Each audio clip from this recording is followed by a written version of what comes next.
what are the 5 things I really don't like about him? And if you don't know 5 things you don't like about him, you don't know him well enough. What's your advice for young women on how to make that choice? You got to know them at least for a few years. You got to see them when they're down, when they're out, when they're sick, when they're tired. You got to date them long enough so they can't send their representative. And you have to see them sick. You have to see them angry. You got to watch the way they talk to the women in their family. You got to watch the way they talk about the other women in their lives.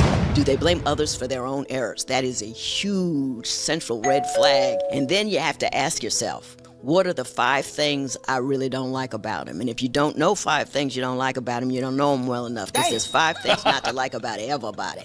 And then you have to decide, A, is it something that can accelerate? And B, if it stays the way it is, can I live with it long term?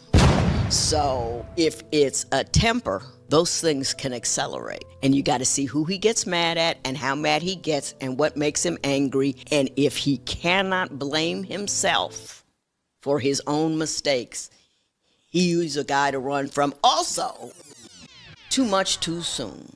He meets you Monday, you date on Tuesday, he can't live without you on Wednesday, you got a problem on Thursday. Rapid, I gotta be with you and I gotta have you and I gotta see where you are. It sounds romantic in the beginning, but it's really like uber controlling.